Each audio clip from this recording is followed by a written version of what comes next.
By fans of high quality entertainment. So, in 2 days, today's February 26th, in 2 days, I will be turning 67 years old. And I'm feeling each and every year, believe me. So, anyway, this video is about unique singers. And when a singer sounds unique or different compared to your typical rock singer, they're going to have their fans, and of course they're going to have people that just can't stand their vocals or think they're weird, or sometimes they have to get used to the singer and become a fan. That's happened to me more than once. And so this is my top 10 unique singers. I'm sure you'll have your own list, and looking forward to it in the comment section below. And by the way, you can see I've changed some of the background here. There's the Beatles' Hey Jude that I was talking, like I showed in a recent video. John Lennon, Big Bird, and I think that's about it. But yeah, nice to kind of change up the background once in a while. And I'm, never really totally happy with it. Just like where I sit and do some videos, I need to redo that at some point. So anyway, getting back to this subject, there are some that I did not include for, well, the main reasons being they're either not really rock or pop rock related, and they include, or I just can't stand them and I don't want to talk about them. For instance, Axl Rose, just not a fan of his vocals, but he is definitely a unique singer, especially these days. Joni Mitchell, I love her vocals, but once again, she has a unique, especially in the early 70s, a very unique voice that some people, for whatever reason, don't like. Johnny Cash is another one that some people might think, oh, he can't sing, but so many of us do love Johnny Cash's vocals, even in his later years. Bjork, of course, and Melanie, very popular singer in the early 70s. And I've always loved her voice and Bjork's. But this is my top 10, and they're not, well, they are kind of ranked. What am I talking about? I'm getting old. I can't remember. These are in order of how much I love the vocals. But you might not like their vocals. Let me know. Here we go.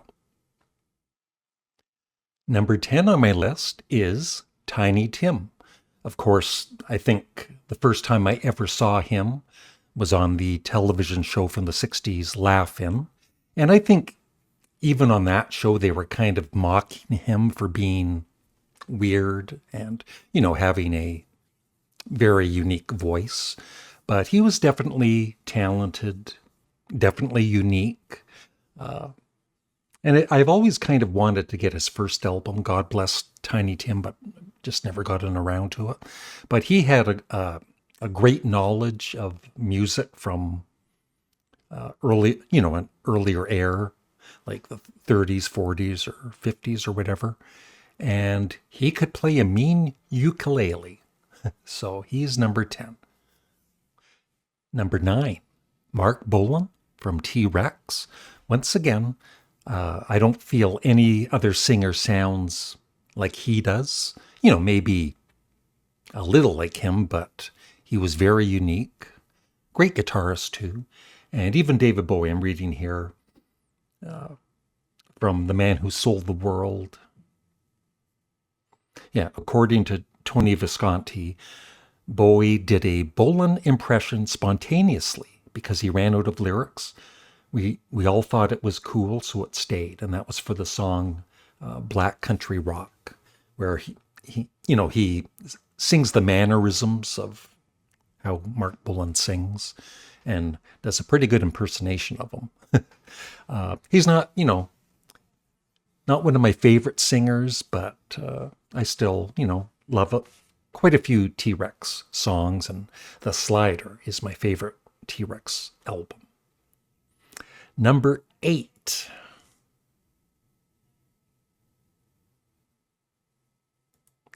Geddy Lee. Yeah, once again, it's a very unique voice that some people love and some people, they might like the band Rush, but with Geddy Lee's vocals, it's like they just can't listen to the band. But I've never had a problem with Geddy Lee's vocals. Once again, never been one of my favorite singers, but his vocals have never ever bothered me. So, and he's not a bad musician. That's number 8. Number 7. Bob Dylan. Yes, I'm always joking about Bob Dylan and doing that stupid impersonation. But once again, he's the kind of singer, and I do understand it. Like for all of these singers, if you don't like the vocals, I kind of understand why. But just for me personally, I don't mind his vocals at all.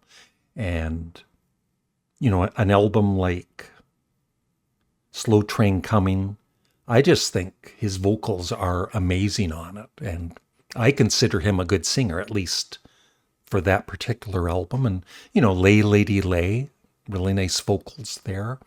And all through his career, even later on, I do not mind his vocals at all. Once again, never going to be one of my favorite artists, but I respect him, and he's not a bad songwriter. Number 6. Glenn Kellaway from The Basement's all-time favorite singer. I bet you didn't know that. Yeah, Lou Reed, especially in his later career, he would more speak the lyrics than sing them. But early on, I really liked his vocals, like on Berlin, Transformer, even an album like The Belts with kind of bizarre vocals by him on certain tracks. And I don't know, just something but I guess it's to do with his character and his personality. And so I don't mind his vocals at all. Number 5. So each singer, like I said, these are ranked, and so each singer I like more. Number 5.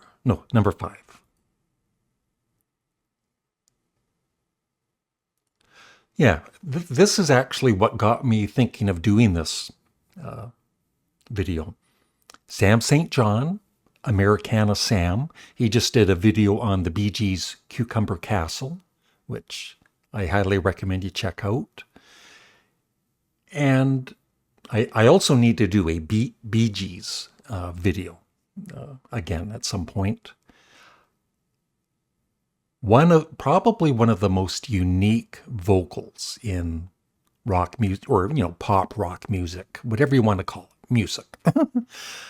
And I love his vocals, but I'm sure there are people out there that when they hear him singing, they might not like it.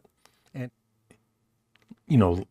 some of my favorite Bee Gees songs are with his vocals on, like I Started a Joke, for instance, which might be my favorite with his lead vocals.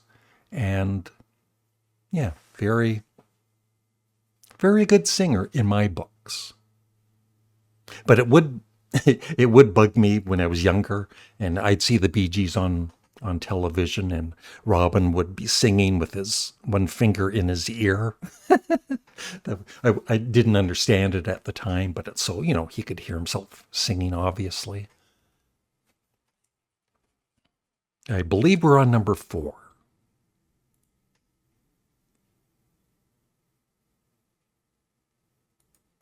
Neil Young, who I saw in concert about 12 years ago or so. And I know that's his vocals really do bug some people, and so they're not fans of him. And like I said, I understand it, but for me, I've always loved his vocals from the 60s onward. And so just like his, even his guitar work. Some people think he's a sloppy guitarist or he's not a very good guitarist, and I think he's incredible on guitar. And so I love his vocals and I love his guitar work.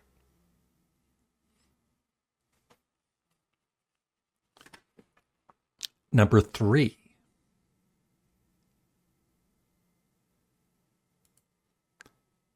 Yep, Captain Beefheart. They always want to say unique, but that's the title of this video. And he definitely, depends, sometimes it depends on the album or even the song, but some of his later albums, like Dock at the Radar Station, it's not for everybody, but I love his vocals on that. They're very aggressive and unique. But he really could also sing. A song like Too Much Time from Clear Spot. If you don't think Captain Beefheart can sing, or you think he's a lousy singer, check out that song from Clear Spot. It might just impress you. All right, number 2.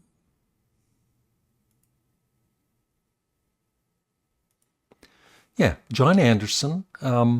Maybe not the most unique singer on the list, but definitely when you hear his vocals, you know who it is singing.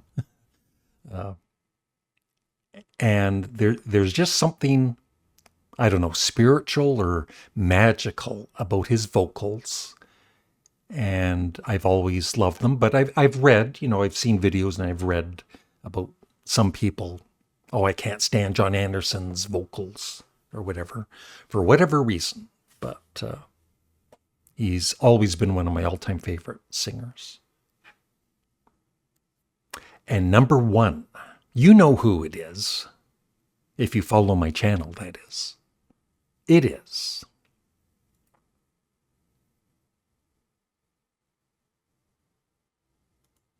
Russell Mael of Sparks, number 1. Yeah. And the first time, I've told this story 100 times, first time I saw them was on the television show, The Midnight Special in 1974. They did 4 songs. It's on YouTube now. You can check it out. And I just stood there, probably with my mouth hanging. The visual of, the band, Ron Mael on keyboards doing his crazy looks, and then Russell Mael singing in that high-pitched voice at the time. And it's like, what the F is this? And I didn't like it at first. In fact, I probably hated it, even though the next day, because I'm so obsessed with music, I bought the album and threw it in the garbage after listening to it. But I took it back out. And, he's got quite the range. Even today, he can still hit those high notes in concert. We've seen Sparks twice in the last 3 years. And, he can sing lower too. And he sings for what his brother Ron writes, like whatever key that Ron is writing in for the songs. So definitely unique. I've read, negative comments about his vocals through the years. But for the most part, I think he's a very respected singer and very unique. And that is my top 10 unique singers. I would love your thoughts in the comment section below. And let me know of some other unique singers that you can think of that you either like or dislike. Thank you. Bye.